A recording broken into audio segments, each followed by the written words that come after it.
Deep down, Vanessa Robinson was very proud of the fact that she raised her son alone. Having arrived in New York a few years ago from a provincial town lost in southern Pennsylvania, she achieved everything a woman of her age could dream of. Vanessa had a handsome son, Spencer, a big beautiful house on Park Street, as well as a good job that was perfect for her, both financially and emotionally. Mrs. Robinson divorced her husband David many years ago, when Spencer was only a year old. This was partly due to the fact that Vanessa didn't really love anyone except for her son, who immediately became the meaning of her life. Mrs. Robinson had him later in life, at the age when many mothers already have kids graduating high school. Spencer was born when Vanessa was 42 years old. Unfortunately, Vanessa was in poor health when she was pregnant, and so her son was born premature. Most doctors didn't even believe that Spencer would survive, and only his mother was convinced that he would make it and did everything humanly possible to ensure that her son's condition stabilized. Fortunately, thanks to the selfless care of his mother and the qualified help of his doctors, little Spencer managed to recover and win the battle for his life. Ever since then, Spencer had become the center of the universe for Vanessa, the only person in the world who she believed was worth living for. Since by that time, Mrs. Robinson had already managed to build a successful career, she didn't depend on her husband David financially and could provide herself and her son with everything they needed. Meanwhile, David felt like he was assigned to the role of a biological father who wasn't actually involved in raising his son. This kind of attitude was probably what caused David to feel unwanted to the point that one morning he got up, packed his bags, and left Vanessa's life forever. At first, Mrs. Robinson was mortified, as she was a very proud woman, and being left by her husband was very undignified. However, Vanessa quickly got used to the role of a single mother and devoted herself entirely to raising her son. It wasn't all that difficult while Spencer was a little kid. He grew up as a smart and obedient boy who never caused problems for his mother. But when Spencer reached his teenage years, his character suddenly changed for the worse. Having become wayward and quick-tempered in an instant, the teenager caused his mother anxiety for several years to come. Spencer's reckless attitude to life was at its worst during his college years. It was then that the young man could stay out for several days at a time, spending his nights in bad company, abusing alcohol. The poor mother spent hours on the phone, trying to get at least some information about her son's whereabouts. Thinking about the past with apprehension, Vanessa looked back on those years with feelings of disapproval and dismay. Spencer was repeatedly threatened with expulsion from the university, but every time the young man was saved by his mother, who went to the dean and tearfully asked to give her son yet another chance. Fortunately, shortly before graduation, Spencer finally got his act together. He started studying and even started making plans for the future. It was then that he met a young woman who instantly stole his heart.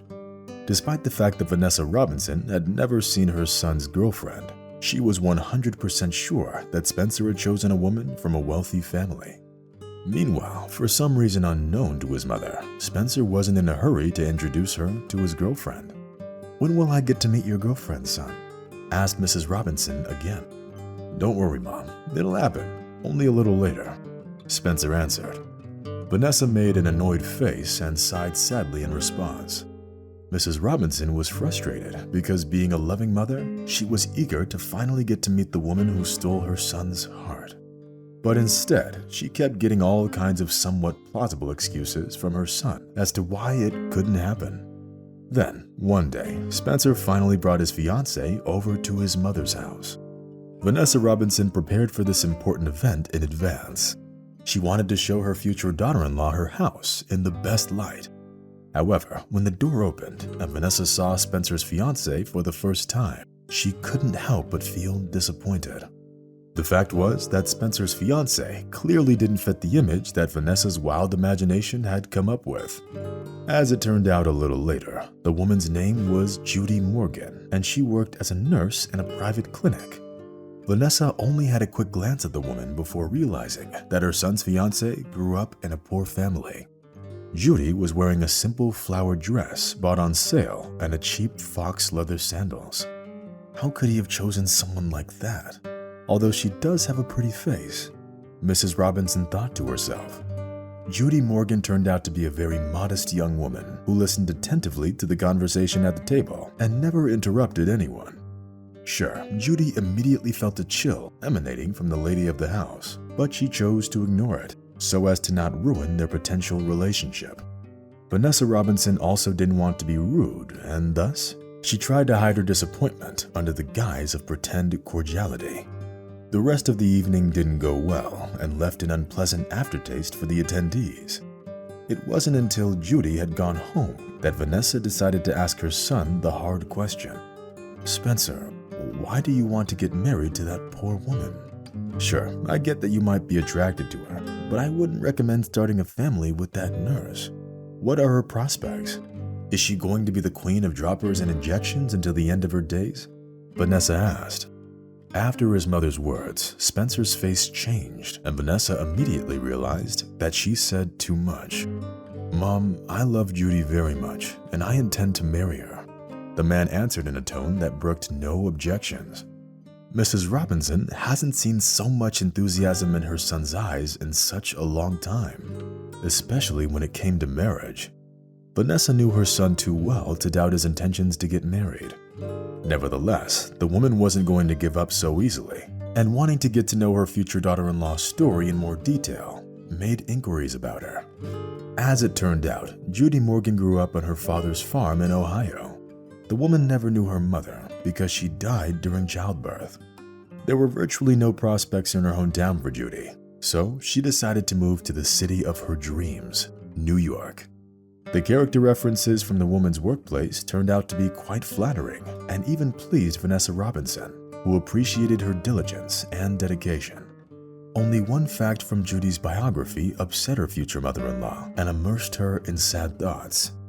The fact was that a surgeon who worked with Judy in the same clinic had been courting her for a long time. According to eyewitnesses, Judy usually ignored the young doctor's signs of attention and stopped any of his attempts to get closer to her.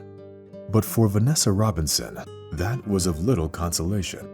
Having gotten caught up in her son's excitement over the upcoming wedding, the woman decided not to tell him about her suspicions for the time being. Alright, let him marry her if he wants to, and if she's cheating on him, it won't stay secret forever, Mrs. Robinson thought to herself. Spencer and Judy soon held a small wedding ceremony, which surprised the Robinson family guests. What did Spencer even see in this small-town Judy? The man's university friends wondered. The newlyweds were madly in love with each other. They did their best to ignore the condemning looks of their acquaintances and enjoy each other's company, and every day they got to spend together. 5 months flew by, bringing Vanessa Robinson's 65th birthday closer with each day. In honor of this occasion, the woman decided to hold an elaborate celebration to which she invited all her relatives, colleagues, and acquaintances. Live music sounded in the courtyard, and the waiters deftly maneuvered between the tables where the guests were sitting. Spencer attended the party with Judy, who became the object of everyone's ridicule thanks to Mrs. Robinson. Despite the fact that the daughter-in-law gave Vanessa a modest gift, Vanessa Robinson still remained unhappy with her. Meanwhile, the young woman also smiled mysteriously and hinted to her that it was all part of the gift. But when, at the height of the celebration, Judy got up from the table and, having taken the mic, announced that she was pregnant, Vanessa Robinson experienced an inexplicable attack of anger and resentment. Her reaction was partly caused by quite a few cocktails she had within just 1 hour, and partly by the thought that Judy could be having an affair with the surgeon at the clinic. She must have gotten pregnant by that surgeon, and now she's trying to make a fool out of my son, thought the woman, whose judgment was clouded by all the alcohol she drank. Having a difficult time controlling her emotions, Vanessa asked the waiter to hand her the microphone in order to make an important announcement. "Are you sure, Judy, that Spencer is the father of your child?" the woman said with an emphasis on the last word. Needless to say, the question asked by the tipsy birthday woman caused quite a stir among the guests. Judy's eyes welled up with tears, which immediately started running down her cheeks that were blushing with shame. The poor woman couldn't even comprehend how or why her mother-in-law would ask her something like that. Unable to stop crying, Judy took Spencer by the hand and left the celebration. which Vanessa had turned into a farce with her baseless accusations. At about that time, the woman of the day started feeling remorse for what she had done, but it was already too late. Meanwhile, the guests realized that the festivities had come to an end and started getting ready to go home. Vanessa Robinson was left alone with a bitter aftertaste caused by her unseemly behavior during the celebration. Sure, Vanessa tried calling her son to apologize for everything that had happened, but his cell phone was already turned off. "Well, it's your choice, son," whispered Mrs. Robinson with a sad sigh. To her great surprise, Spencer came to see her 2 days after the ill-fated party. "I don't believe a single word you said at the party, Mom," her son said, trembling with tension. In response to this, Vanessa Robinson simply shook her head and told her son everything she had learned about Judy at the clinic. "It's all lies, Mom. There's a lot you don't know. Judy saved me. I was living a wild life back then, so one night I got so drunk that I nearly died of hypothermia. Tons of people passed by me, and Judy was the only one who decided to help," Spencer said, stammering on every word. Looking into her son's feverishly burning eyes, Mrs. Robinson realized that he was telling the truth. At that moment, Vanessa's mind seemed to have finally cleared up, and she finally realized how wrong she was in her opinion of her daughter-in-law. As it turned out, it was Judy Morgan who pulled her son out of the wild life he'd been living during his college years. At the same time, the woman wasn't at all eager to marry Spencer and wanted only one thing: to help him and protect him from making terrible mistakes. Their romantic relationship started much later, when Spencer finally gave up alcohol and looked at Judy in a completely different light. And even now, after the horrendous accusations of her mother-in-law, the woman continued to love her husband, as she truly believed that they were meant to be together. After talking to Spencer, Vanessa Robinson plucked up her courage, took control of her pride, and went to see Judy in order to apologize. Fortunately, Judy was a very understanding woman. Thus, having hugged her mother-in-law, she simply cried softly in response. And Vanessa Robinson couldn't hold back her tears when she learned that the ultrasound showed that Spencer and Judy were having twins. For the soon-to-be grandma, it meant only one thing: her house will soon be filled with cheerful, childish laughter once again.